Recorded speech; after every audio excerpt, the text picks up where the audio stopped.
Good evening, everyone. My name is Alan Tunkel. I'm the Senior Associate Dean for Medical Education at the Warren Alpert Medical School of Brown University. And it's really my pleasure to welcome you to this event and to introduce our participants. First, I'd like to introduce Charlotte Lee, who's a fourth-year medical student in our primary care population medicine program, combined master's program at the Warren Alpert Medical School. Charlotte studied public policy at Duke University, where she graduated magna cum laude and is passionate about advocacy. In fact, Charlotte, in many of her venues, has provided testimony at the Rhode Island State House related to the Reproductive Health Act, the Primary Care Trust Act, and an act related to short-term health insurance.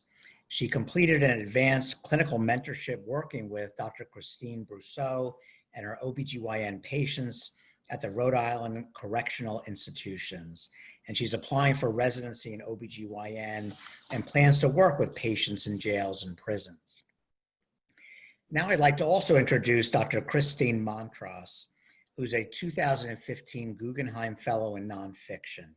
She's Associate Professor of Psychiatry and Human Behavior, also at the Warren Alpert Medical School of Brown University, and she's a practicing inpatient psychiatrist and performs forensic psychiatric examinations. She completed medical school and residency training at Brown University, where she received the Isaac Ray Award in Psychiatry and the Martin B. Keller Outstanding Brown Psychiatry Resident Award. Dr. Montross's first book, Body of Work, was named an Editor's Choice by the New York Times and one of the Washington Post Best Nonfiction Books of 2007.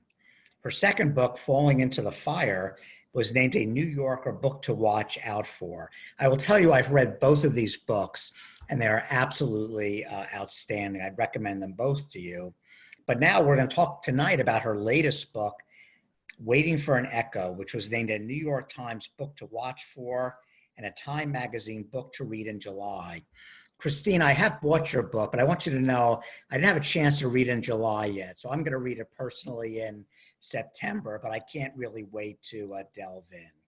She's also written for many national publications, including the New York Times, the New England Journal of Medicine, Time magazine, the Washington Post, Book World, Good Housekeeping, and the Oprah magazine.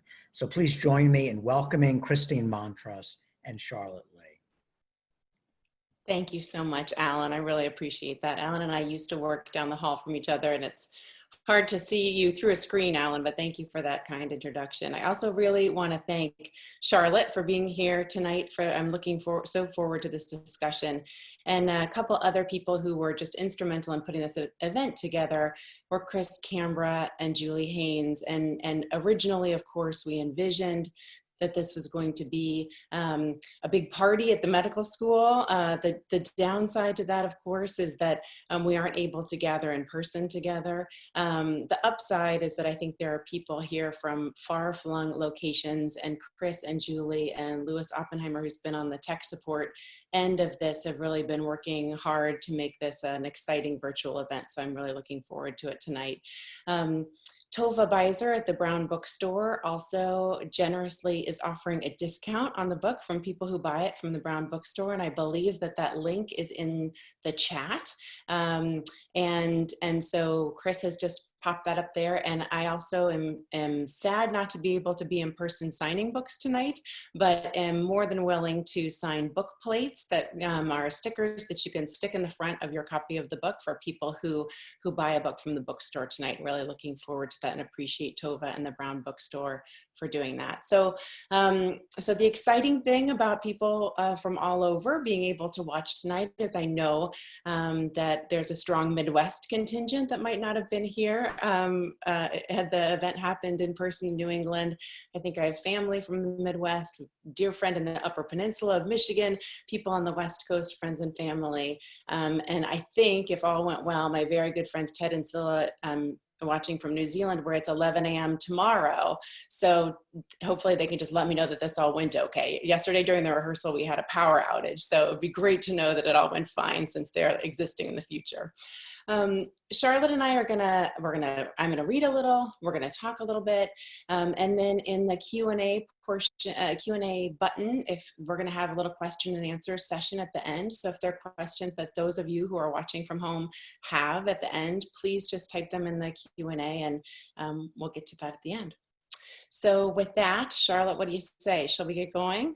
That sounds great. Let's start with the first reading. Yeah, so I'm gonna read a little. Charlotte and I will talk a little. I'm gonna read a little. We'll talk a little, and then we'll have a question and answer session. So I'm gonna start with a reading from a chapter from the middle of my book, and one of the things that I encountered in writing about incarcerated people was how many misconceptions we have about prisons and the people who live within them. And certainly I had many of those misconceptions before I started working in prisons myself.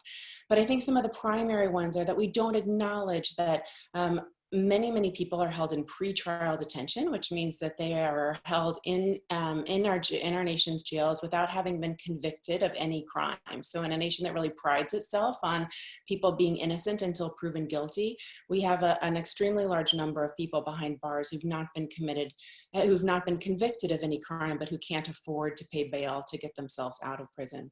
We also, as you know, incarcerate people for crimes of addiction. We've chosen to make addiction a criminal issue, not a health issue. So we incarcerate people for those reasons. And really an issue near and dear to my heart as a psychiatrist is that we incarcerate people who can commit crimes of symptomatology. These are my patients who have symptoms that sometimes cause them to act in ways that do not align with our society's expectations. And they're sometimes taken to therapeutic environments and sometimes to punitive environments. But once they're within a punitive environment like a jail or a prison, everyone behind bars is treated the same way. So it doesn't matter if you're incarcerated because you committed an egregious crime, or because you're being held in pretrial detention, or because you're suffering from addiction or psychiatric symptoms. We treat everyone there the same way, and we don't treat people well. So I'm going to read a little bit about trying to share with people the understanding that came to me in learning about some of the misconceptions that we have about detainees and how we treat them. So one of the most common things that I hear from people is sort of a refrain that any degree of punishment and maltreatment is justified by the fact that people are in prison in the first place. Sometimes people ask about my work and then tell me how hard it is to have sympathy for people who do things that land them in jail. They will say things to me like, if you can't stand the time, don't do the crime. So you've never broken the law, I now ask in return? Nothing like that is the inevitable response. Nothing that would land me in jail. This is, of course, patently false. I've seen a man jailed for shoplifting $11 worth of merchandise from Walgreens. I've seen a woman jailed for jaywalking and running away from cops after she'd had too much to drink. If people are incarcerated for offenses like these, then nearly all of us have broken the law in ways that would land us in jail. The difference is not our capacity to commit crimes. The difference is our ability to extricate ourselves from their consequences. It's easier to believe that everyone in prison belongs there. Easier to think that those of us who sleep at home and decide what we'll have for breakfast and decide when we want to shower and choose our clothes each day and get into cars and drive to Florida or Maine or Albuquerque and switch doctors if we want and decide between jobs and go to family weddings and bake pies for the holidays and order takeout and kiss our children every morning belong where we are. And it's easier to believe that we are where we are because we are morally superior to the people who are not free to do these things. But the truth more often lies in the privilege of circumstance or in sheer luck than in any difference of moral character. When I was growing up in Indiana, there was a phrase the adults in my life would have used for people who think that they are where they are because of their superiority and virtue. He was born on third base, they would say, and he thinks he hit a triple. It's easy to do this job if you presume everyone's guilty, the chief policy officer at the Cook County Jail in Chicago once said to me. Yet, of course, everyone is not. The job, which is also to say the way we view our country's prisons and our prisoners, becomes more difficult when you allow yourself to consider uncertainty. Surely some of the people in jail are innocent, serving time for crimes they did not commit. And some are serving time for transgressions that others, including myself, have committed without consequence. I was in the midst of mulling over these questions when my wife, Deborah, and I joined some of our dearest friends for an autumn dinner party. There were 8 of us around the table, 4 married couples, 5 women and 3 men, all parents of young children. It is a group that gathers regularly enough that our evenings are light on small talk and heavy on contentment. This night we drank wine and talked about the books we were reading. We commiserated about the poor performances of our favorite college football teams. We brought up the struggles we were having raising our children, seeking advice, perspective, and humor from one another. There were flowers floating in a bowl of water at the center of the table as we ate. Short, stout candles burned themselves into pools of wax as they threw golden light onto our faces, the faces of beloved friends. As the evening wore on, one of the hosts asked me how the writing of this book was going. A central challenge, I told him, was how to make people who are not incarcerated care about people who are. How to break down the false but persistent idea that the kinds of people who are imprisoned are fundamentally, morally, and ethically different from those of us who are free. People want to believe that you go to jail because you break the law, and that if you don't want to go to jail, you shouldn't break the law, I told him. If you break the law and go to jail, then many, many people believe that you pretty much deserve whatever you get once you're there. As I recounted the conundrum to my host, I decided that this group of friends provided the perfect test case for my hypothesis that all of us have committed crimes, but only some of us go to jail. We opened another bottle of wine, and I suggested that we confess all the ways in which we'd ever broken the law. These friends are among the closest friends I have. They are good people, moral people. They coach youth soccer and manage carpools and responsibly prescribe medications and care devotedly for their aging parents and play on the church softball team. Some of them are here tonight. They are people I would entrust without reservation to stay in my home, manage my finances, people with whom I would and do entrust my children. In less than an hour, here are the crimes we could collectively remember having committed without suffering any legal repercussions whatsoever. Every day I text and email while driving. Every day I speed. I've driven double the speed limit. I used to steal plates of cake out of the revolving glass tower in a deli. I knew where my parents kept their cash, and I stole money from them all through my childhood.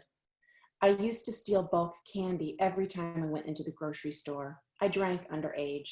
I drove a car before I had a license. We had scavenger hunts in college where we had to steal everything to win. I used a fake ID. I smoked pot. I used shrooms. I did cocaine. I took ecstasy. I used speed. I took LSD. I've driven drunk. I snuck an animal through customs. I backed into a car in a parking lot and drove away. I've cheated on my income taxes. I forged a signature on a car title.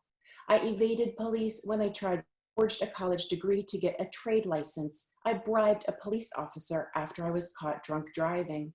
I broke my car out of an impound lot and used a friend's license plates to drive it home. I carried a revolver licensed to someone else in my backpack across my college campus. I took a credit card that had been left in the copy machine at Staples and charged $2,000 worth of stuff on it before I threw it away. Only one of us had ever been arrested for disorderly conduct after a bar fight. What happened? I asked. I pleaded nolo contendere and had it expunged from my record a year later, my friend said. These are not all minor crimes. There are felonies herein.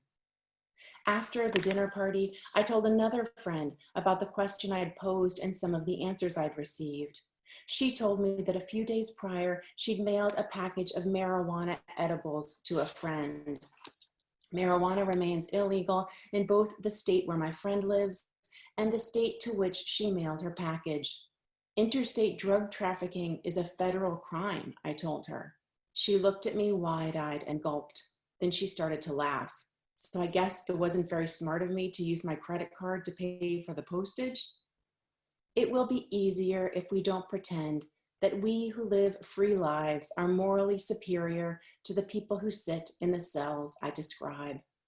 If we instead acknowledge that privilege and poverty and race are determining factors that suffuse and define our encounters with the criminal legal system. It will be easier if we admit that there are people who are serving time for the very crimes that we ourselves have committed, but from which we have suffered no ramifications. Thank you so much for that reading, Dr. Montross. I have some questions actually about your background first. Sure. So I loved reading your book, brought it with me. You first studied poetry, and that's definitely apparent throughout your writing. How did you find your way to medical school, and how did you choose to pursue psychiatry? Excuse me, I did a Master's of Fine Arts degree in poetry after college, and I wrote a lot of poems that were sort of romantic poems about madness. So I was not the kid who always wanted to be a doctor. I was not someone who envisioned a career in medicine at all, but I was always really fascinated by the ways that the mind can derail. And so I wrote these very kind of romantic poems about madness. And then I taught high school English in the San Francisco Bay Area to a group of kids that many of whom had been expelled from their public schools, and nearly all of whom were dealing with significant psychosocial stressors. And so that really opened my eyes to the fact that madness was not romantic at all, but I still found myself really engaged by and interested in the workings of the mind.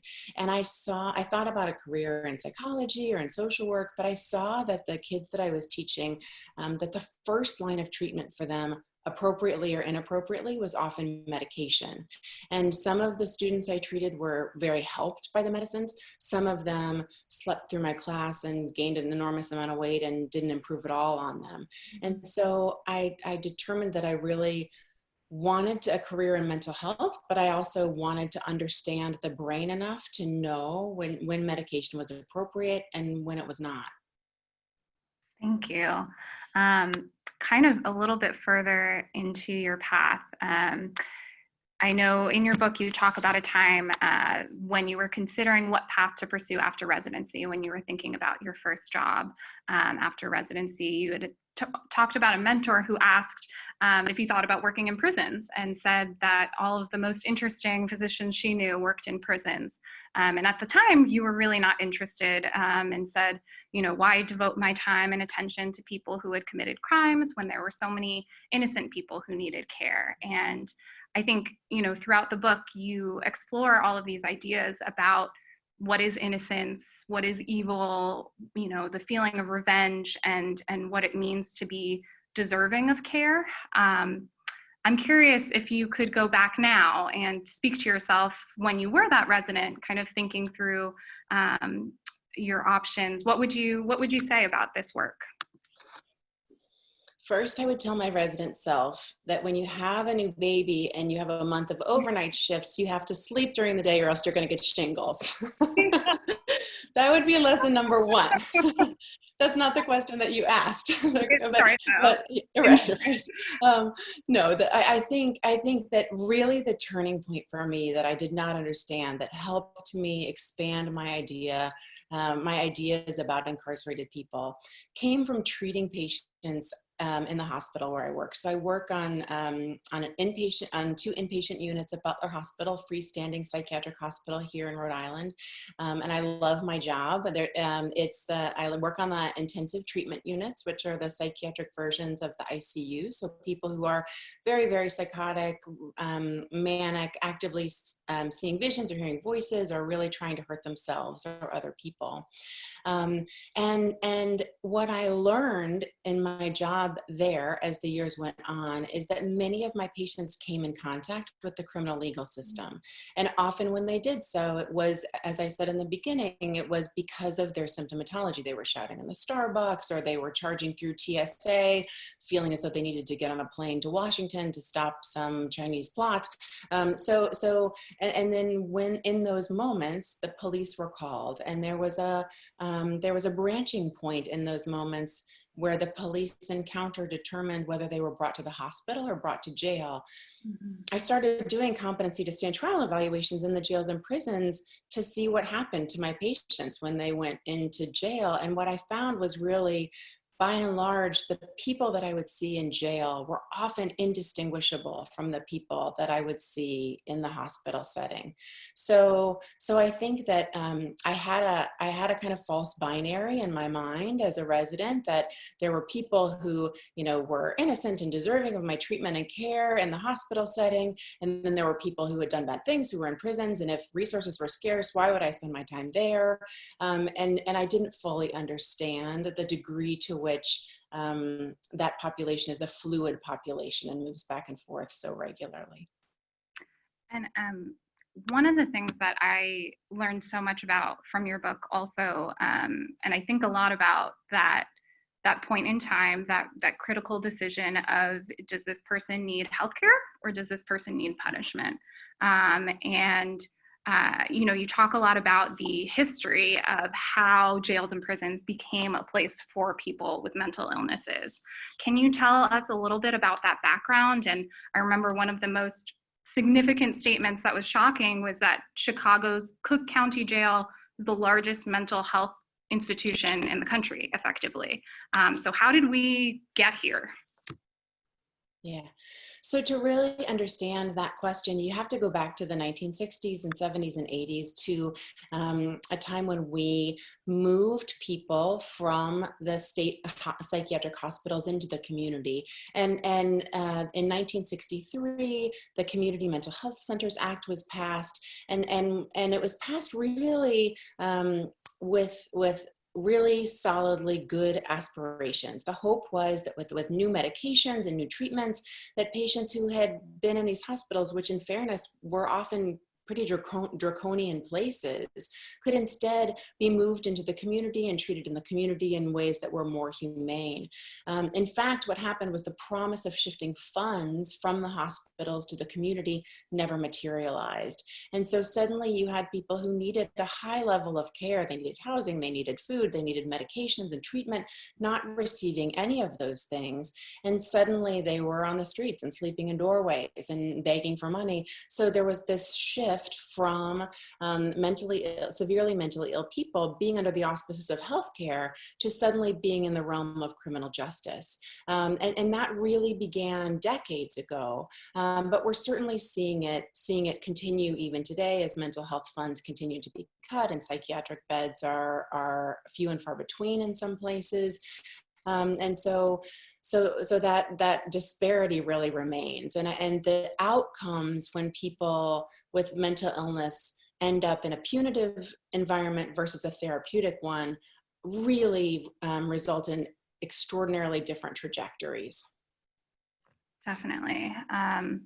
One other question that the passage that you just read really made me think about is, it's impossible to talk about impunity and to talk about differential arresting patterns and differential sentencing without talking about race. And, now more than ever, we know that racism is everywhere. It's in our prisons, it's in our schools, it's in medicine, it's in every institution that we have.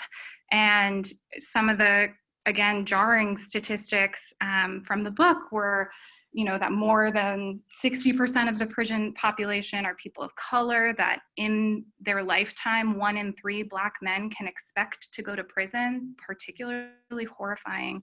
Higher rates of arrest, higher rates of jailing, harsher sentencing. What do you see as being essential to making sure that prison reform is anti-racist and takes all of this kind of along every single step of this process, this differential treatment into account?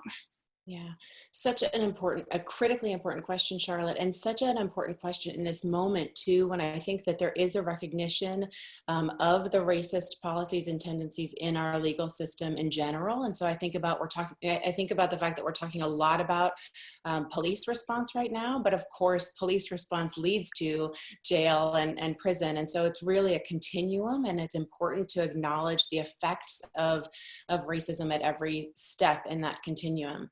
I think in terms of what needs to be done, one really critical thing is mere recognition of the fact that that's a fact of the world. I think that people sometimes are loath to acknowledge, maybe those people are committing more crimes, maybe there are other reasons for that. And I think what we have to really acknowledge, own, and accept is that the racism behind the prison systems is a fact of the world. And there's some really simply convincing studies and statistics that help show this. So I think one of the most helpful and heartbreaking ways that I began to understand this was to look at racial bias in juvenile sentencing. Mm-hmm. So Black kids are more than twice as likely to be arrested than white kids for the same behaviors. They're less likely to have their cases diverted from court to community service or something. They're less likely to be sentenced to probation instead of jail time. And they're more than 4 times as likely than white kids to be committed to a detention facility. So already, even when we're talking about children, you see those statistics that are really striking. Florida led the nation in sentencing juveniles to life prior to the 2010 Supreme Court decision that kids could not be sentenced to life without parole, which they could be until 2010. And Florida sent that 84% of the kids that Florida sent to prison without parole were Black, and the Black population of Florida is 16%. So those discrepancies are real, and we have to really acknowledge them. I think finally, probably the most crushing research that I came across when I was researching these questions of race was a study out of Stanford that was just this incredibly simple study where 700 white Americans, and the white Americans were chosen because they're overrepresented in jury pools in the judiciary, were given identical information about a real Supreme Court case that was looking at life sentences without parole for juveniles. And they were given a specific case of a 14-year-old boy with many prior juvenile convictions who had committed a really aggressive, horrible crime. They altered one word in the 2 study groups. In one case, the subject was described as a Black male with 17 prior juvenile convictions. And in the other arm of the study, he was described as a white male. And the subjects who read about the child being Black showed significantly more support for life sentences without parole, were much more apt to say that kids should be treated as adults in prison. And that was just from changing one word in the study. So I think we have to just acknowledge the racism that permeates our legal system, and that's the first step to making change. Definitely. So to hear a little bit more about the juvenile incarceration experience, would you mind starting with a second reading? No, I'd be happy to do that. Thanks, Charlotte. So this is from a chapter called Jail, Not Yale. And it takes place at Manson Youth Institution, which is a high security prison in Connecticut for 14 to 20-year-old boys. And I was on a visit there with some fellow psychiatrists. So I walked through the hallways of Manson with a correctional officer and 4 other psychiatrists. As I do, I notice the only white faces I see belong to adults. Me, 3 of the 4 psychiatrists, some of the staff. There's a yellow line painted on the concrete floor that divides the prison hallways in half. One side, the side that I walk on with my fellow psychiatrists, is unimpeded. The other is the boys' side, and it is interrupted every so often by a metal detector, which, in order to continue walking, they must pass through. They're not permitted to cross the line. Some boys walk alone or in pairs, headed to their jobs within the facility or to medical or legal appointments. Some walk in a line from their cell blocks to the prison schoolrooms. Visitors provide novelty, and as we pass, they turn their heads to watch us. They crane their necks. One cracks a quiet joke to the kid in line behind him, covers his mouth with his hand, smirks, punches his friend playfully on the shoulder.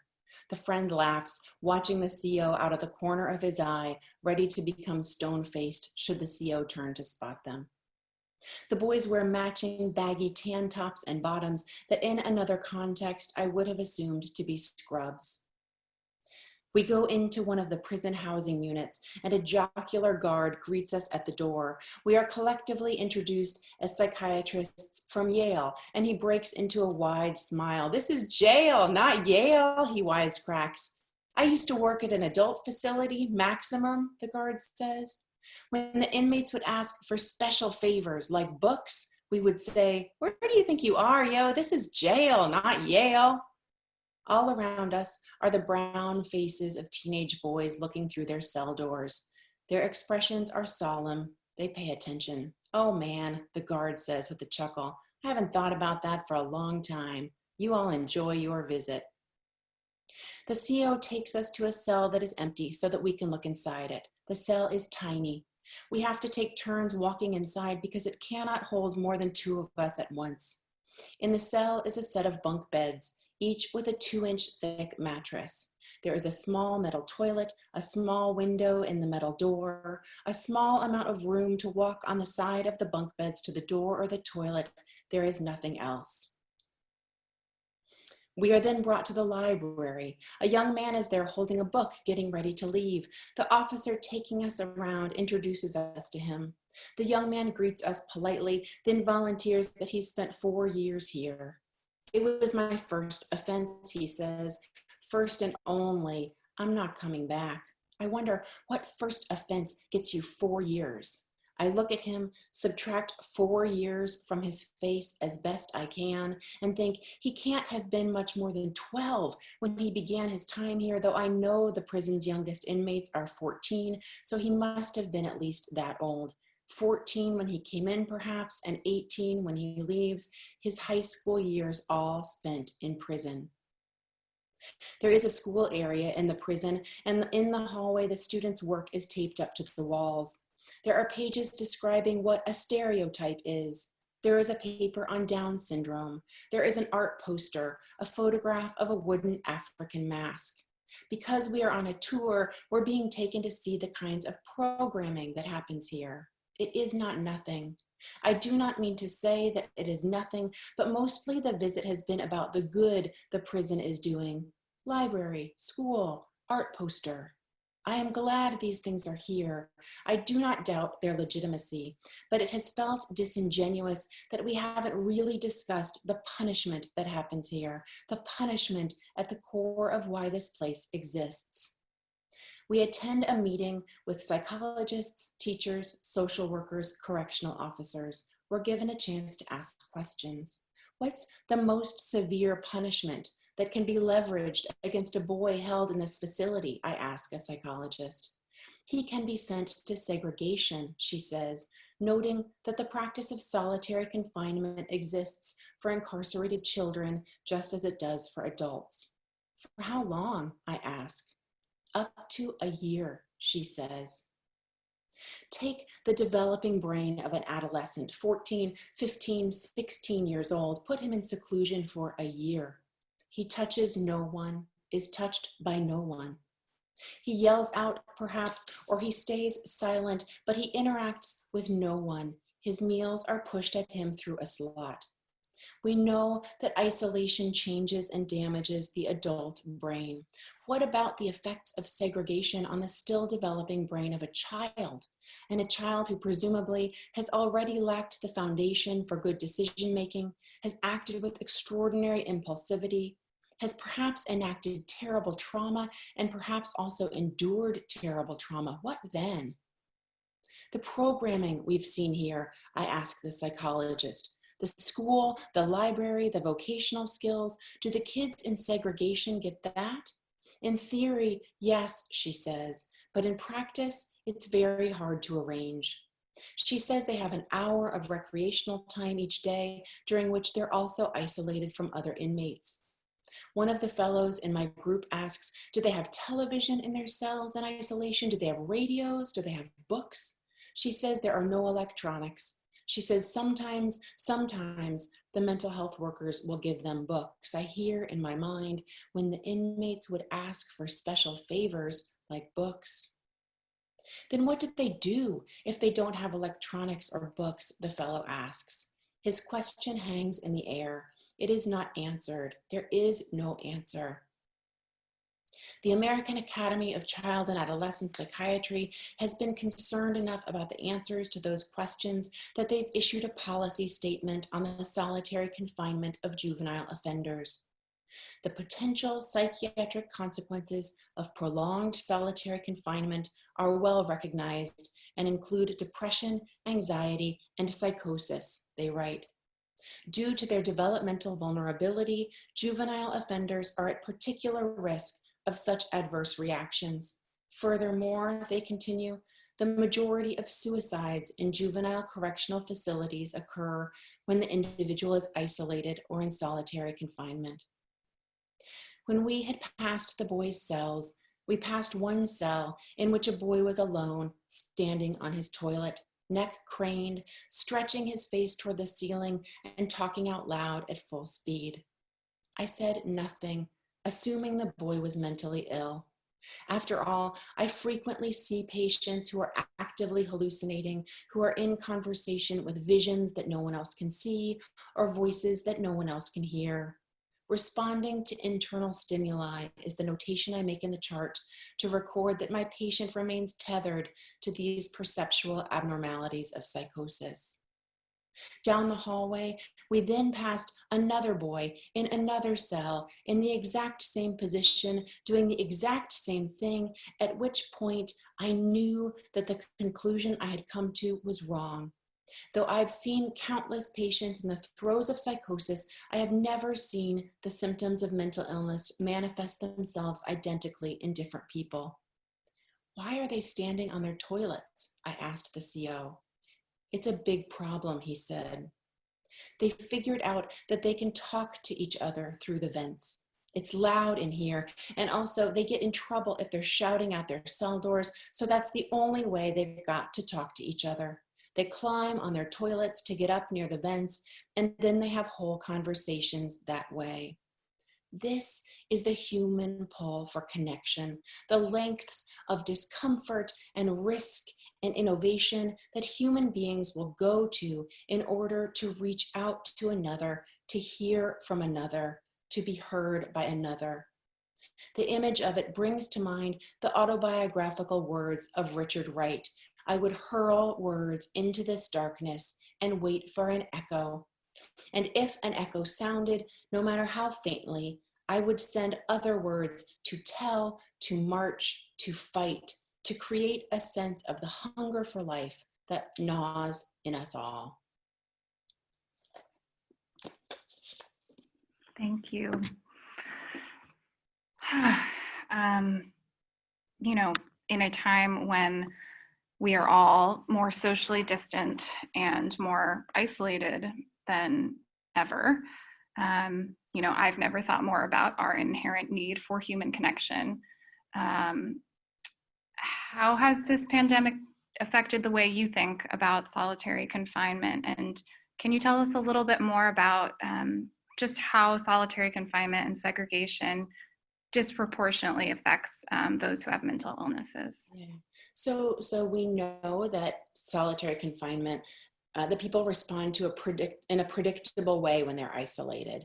And one of the things that was really interesting for me to learn was that people respond in predictable ways to isolation, whether it's in prison, or whether they're shipwrecked on an island, or whether they are flying for long distances without sensory input in planes for long haul flights. So the psychiatrist Stuart Grastian up at Harvard did this amazing research where he looked at human beings in all different kinds of isolation. And he found these predictable responses. And the responses were that people began to have hallucinations. They began to have paranoid beliefs. If you look at Richard Byrd and some of the journals that, through his travels in Antarctica, men started to really have paranoid beliefs about each other in these circumstances of extreme isolation. People who spend time in Antarctica, spend time in space, are all screened for these psychological vulnerabilities because aggressive fantasies emerge in these situations. And so it was really interesting to me to see that we know human beings respond poorly in isolation. And that should really be common sense for us, right? I mean, there have been awful studies done on monkeys that show the same thing. We know that primates crave connection and need connection. My hope is that in this moment, certainly none of us who are staying at home under stay-at-home orders is having an experience anything like solitary confinement in a prison. But I think what it does do is it provides a window of empathic connection that maybe had not been there beforehand. So when we experience what it is like to have a loved one ill and not be able to go to that person and visit them, when someone in our family dies and we cannot attend the funeral, when we can't have wedding celebrations, we can't see our elderly loved ones, grandparents cannot see their grandchildren, we are now understanding, I think, with more depth, what we do to people when we incarcerate them, and even more so when we send them to solitary confinement. So I think and I hope that this moment provides some modicum of insight and empathy that perhaps we didn't fully have a chance to consider before we were quarantined. Yeah. And I think, one of the points that you make so well in the book is just about how our stated goals for what we, or the prison system says they want from solitary confinement are clearly not achieved, and actually contrary to what happens. Can you say a little bit more about that and about kind of the stated goals of the criminal justice system, the stated goals of solitary confinement, and the actual outcomes that we see? Absolutely. So, people say that solitary confinement exists to reduce violence between inmates, reduce violence between inmates and correctional officers. And in fact, that's not the case. So we know the data really shows that that's not the case. And similarly, our current practices in corrections largely are not having the outcomes that we desire. So 95% of the people that we incarcerate are released from prison back to our communities. I think that's something that people do not fully understand in our country. So when we lock people up and treat them in inhumane, degrading ways, 95% of those people are coming back to our communities. Some of them directly from solitary confinement to our communities, some of them directly from years in solitary confinement to our communities. So, one of the accounts that I read in doing research was by the prison activist Five Mualim Ak, who wrote about spending years in solitary confinement, getting put on a bus from solitary and taken to New York Port Authority. And you think about Port Authority as one of the kind of most high stimulation places in our country, and going from years in isolation to that.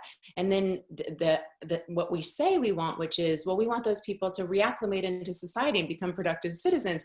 Well, but what we've done is really damage their ability to integrate fully once they leave prison and jail. So your question, which I think is really became the fundamental question of the book, is what do we want as a society when we incarcerate people? We say we want safety and justice. That's what we say we want. We say we want to reduce recidivism, so we want people to stop committing crimes.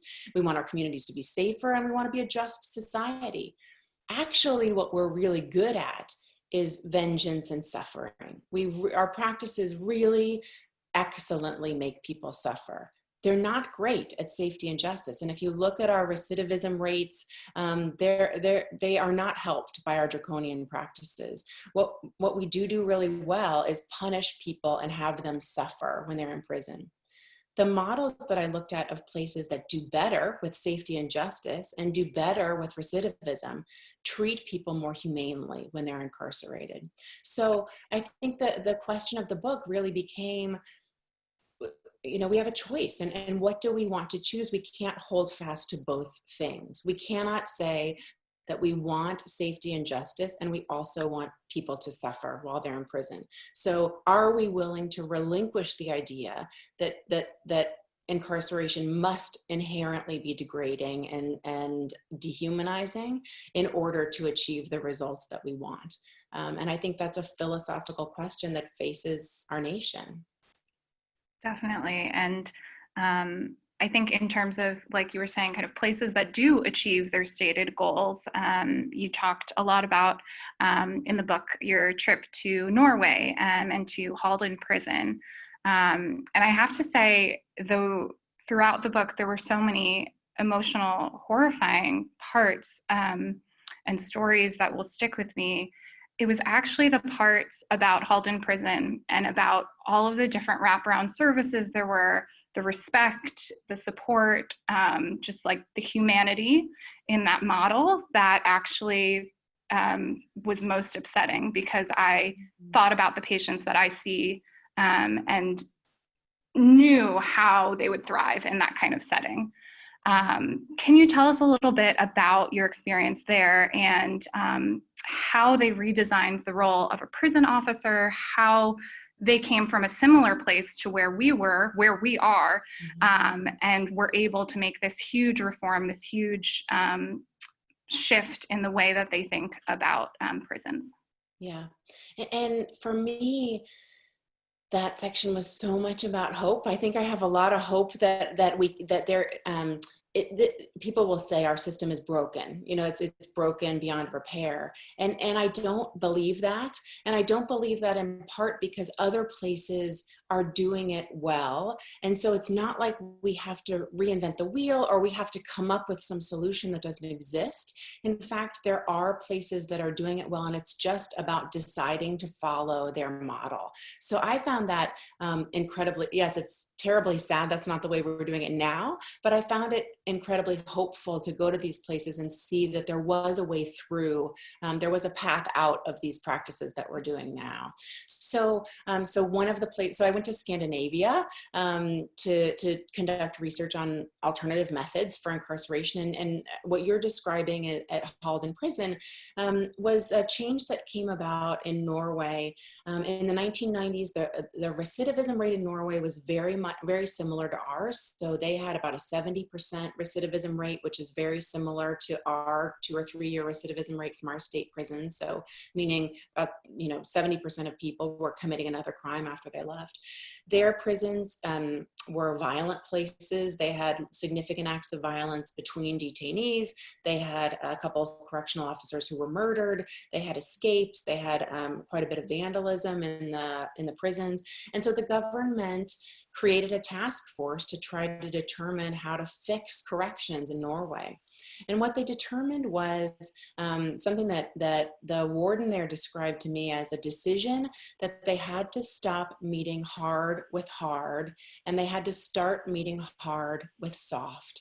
And what he meant by that was really that instead of viewing incarceration as a time to enact suffering, that incarceration needed to be viewed as a time to use that time constructively to shore up deficits in someone's life that had led them to criminal behavior. So one of the things that started when they implemented these changes was that they would now do a needs assessment when people came into prison in the first place. So if you had a substance abuse problem, you got substance abuse treatment while you were in prison. If you had an anger management problem, you got anger management classes. If you hadn't finished school, you got education. If you needed job training, you got job training.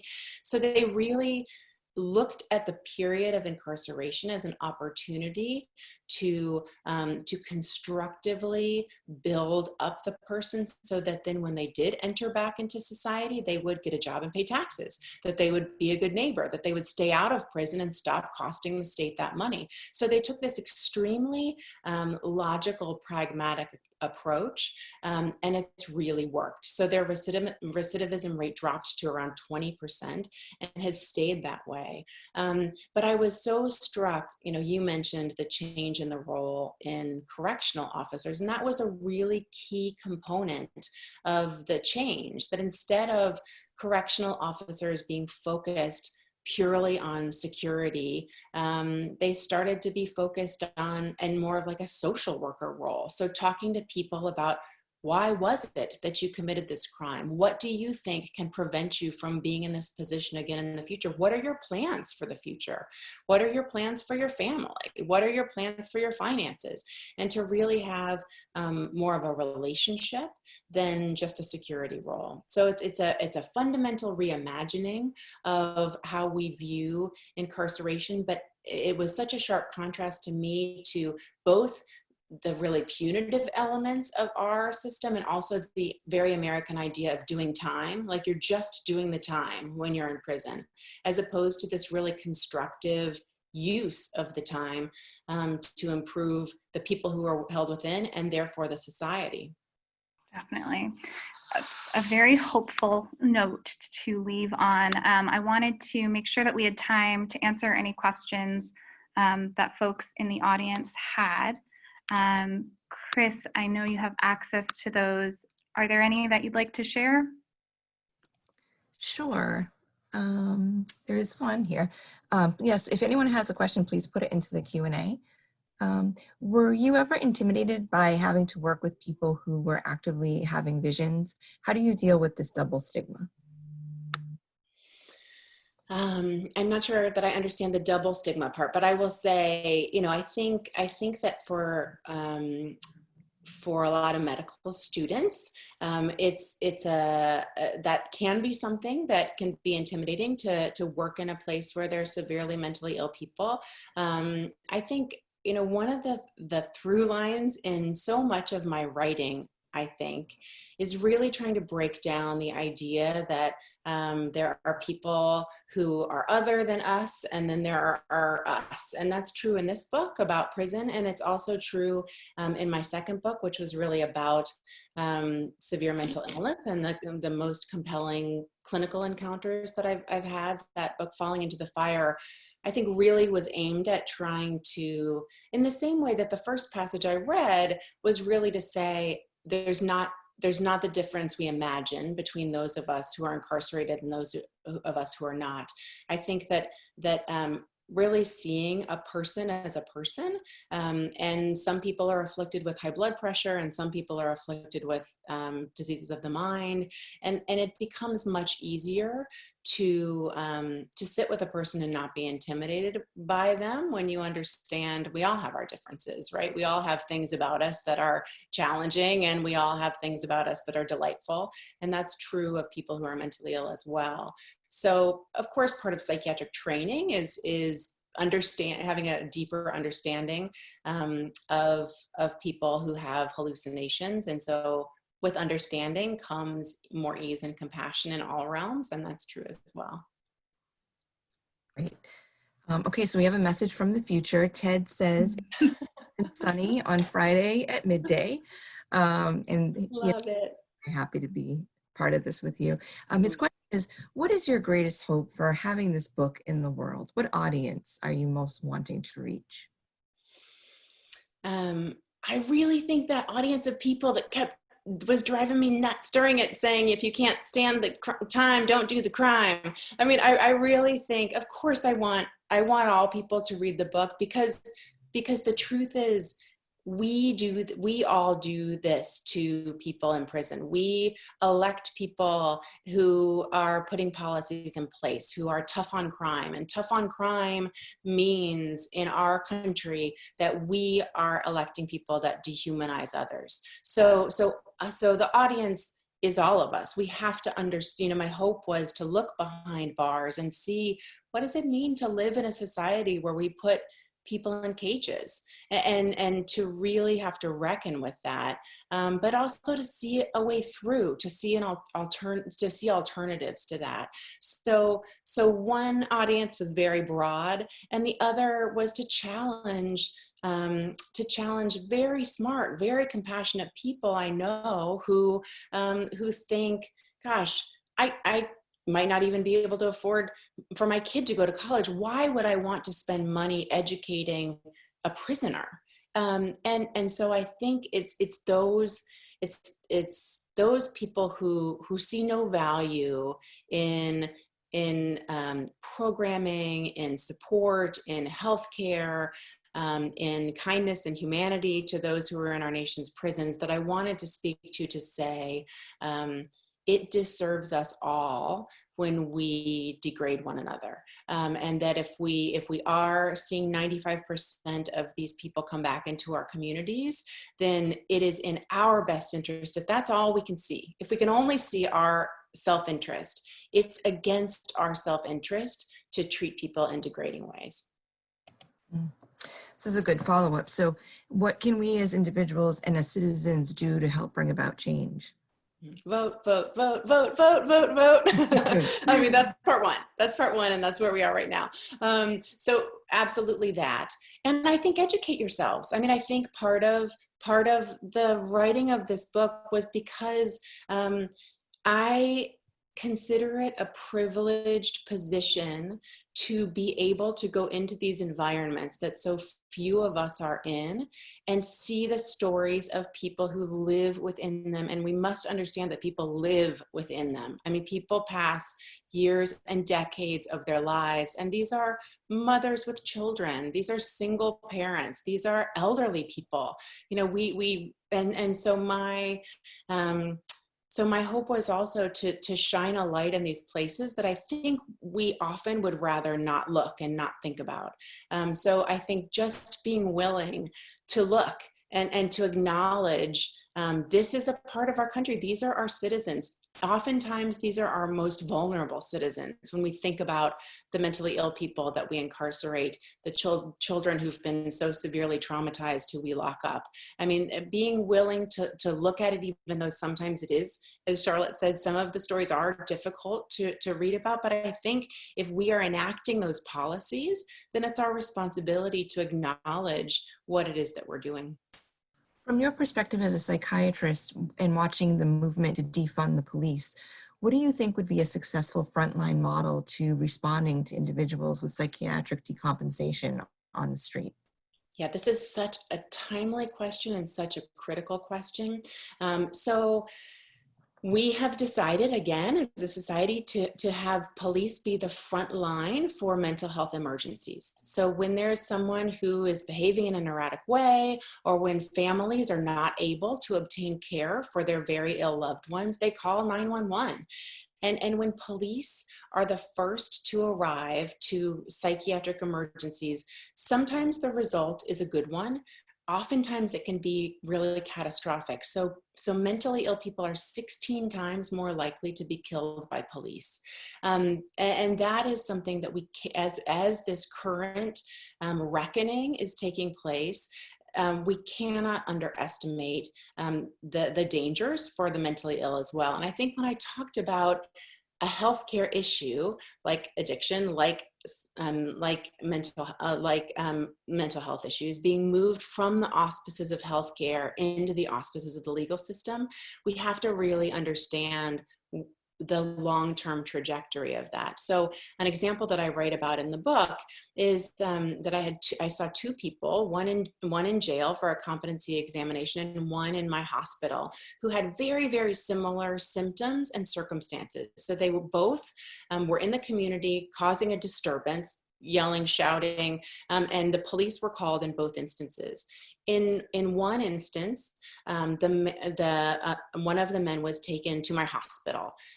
The other was taken by the police to jail. And that's a decision that happens in the moment of the police encounter. It's a branching point. The police make that decision. Do they come to the hospital or do they go to jail? In the hospital and in jail, both men remained very paranoid. They both refused to take medication, and both men became assaultive in those environments. They were very fearful. The man who was in my hospital believed that he was being targeted by staff, was going to be harmed, and he actually misinterpreted something that was happening on the unit as a sign that he was going to be executed, and he attacked some of the staff members on my unit. They were hurt very badly.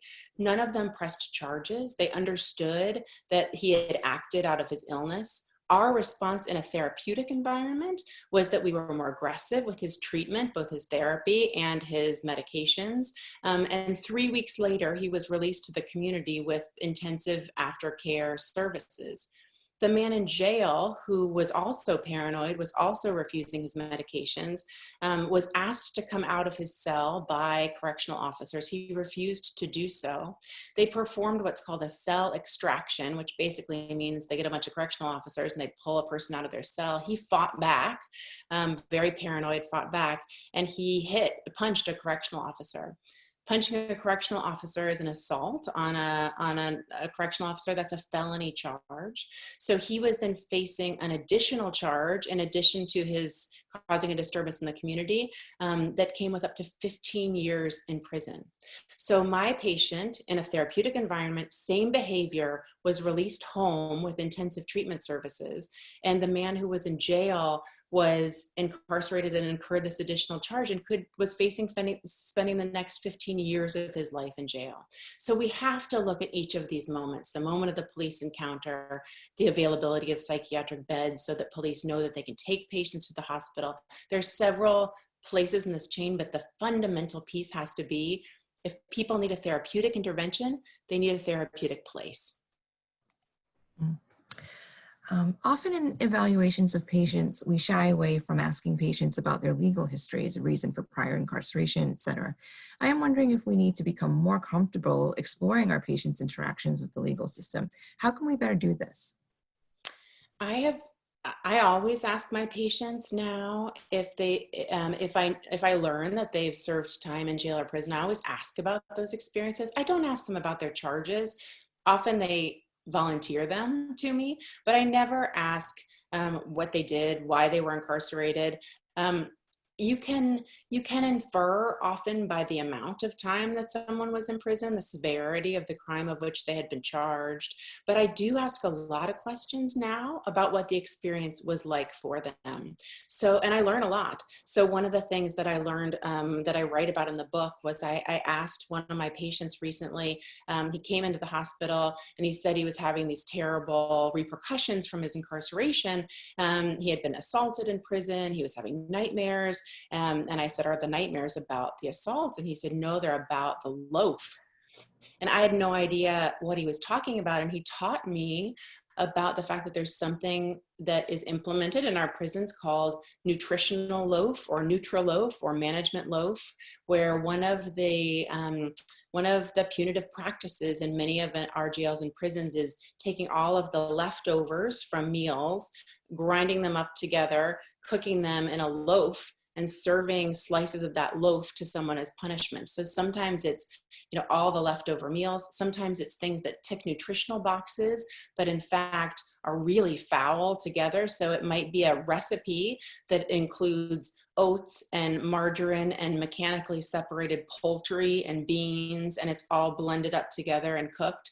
So I think I understand my patients' experiences more deeply from having asked, how was it for you in jail? I know that can be a very difficult thing for people to endure how was it for you? And I think that also, I think there is, speaking of stigma, there's certainly a stigma to having been incarcerated. So I think when a clinician offers an opening to say, I'm comfortable talking about this, I acknowledge this is a difficult thing that you've been through, I'm open to talking about it without judgment, people are very anxious often to share their experience with someone who's willing to listen. Mm-hmm. Right. Charlotte, jump in here at any moment if you'd like to. How have you dealt with feelings of powerlessness, given that the features of a flawed criminal justice system that exacerbate or contribute to mental health problems are beyond your control as a physician? Yeah. I have a very dear group of friends, many of whom are listening tonight.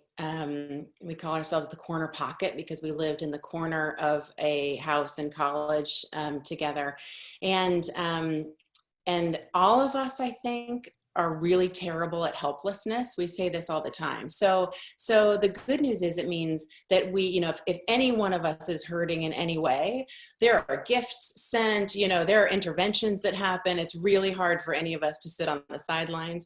Equally true for moments of celebration. But I think, you know, I am a person, as they would tell you, prone to action. It's hard for me to feel helpless. But I also think that this is partially why my writing has evolved from poetry and memoir into more, I would say, activism and advocacy. I think that that over the years, again, this privileged position that I'm in, where I hear the stories of mentally ill people, and I hear the stories of people who are incarcerated, and I feel as though with that access and privilege comes responsibility to share those stories, because so often those people are in positions where they're not as easily able to share those stories themselves. So that helps me feel less helpless. And certainly when we talk about my hopes for this book, that idea that maybe sharing the stories that people share with me could change people's minds, could potentially change practices, that's exhilarating to think about, and that's truly my hope. Mm-hmm. We take one or two more, do you think? Yeah, there are. I'm trying to. There are some that. I think I'd love if Dr. Montross talked about the Norway's diversity breakdown, because I think that's one of the things that I was surprised by in the book as well. So I think we have real misconceptions about how very different the Scandinavian population is from the American population. So people will say, like, that could happen in Norway, it could never happen in America. And so I looked really closely at a bunch of different factors. I looked at population. Of course, Norway's population is much smaller than the American population, but it's not smaller than many of our states. Certainly much bigger than Rhode Island. So I started thinking about this in terms of a state by state comparison.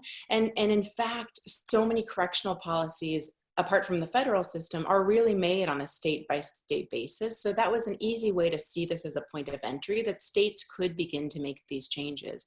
The people, I think, have a misconception that the demographic makeup is very, very different in our countries.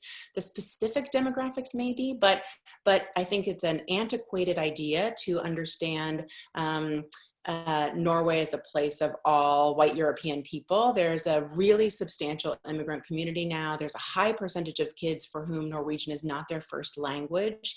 Many of the immigrants are coming from Pakistan, Somalia, from Southeast Asia. So you have racial and ethnic diversity in Norway that I think is not the kind of mythologized idea that we have of Norway. And the other thing that people really like to talk about is oh my gosh, they have such crazy taxes in Scandinavia. And in fact, the taxes are really similar to ours. So the things that I thought were real discrepancies that could prevent us from accomplishing what they've accomplished in Norway. In fact, turned out to be overblown. And the other thing that I think is really critically important to understand is when I talk about Halden Prison and the services they provide, of course, that is a day in Halden Prison is more expensive than some prisons in America. It's not more expensive than our supermax prisons. It costs a lot of money to hold people in solitary confinement.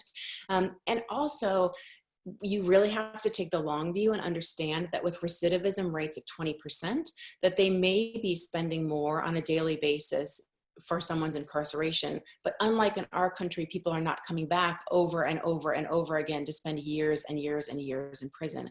So there is a front-end investment, but that investment turns out to be smaller than our long-term investment of incarcerating many too many people for much too long a period of time.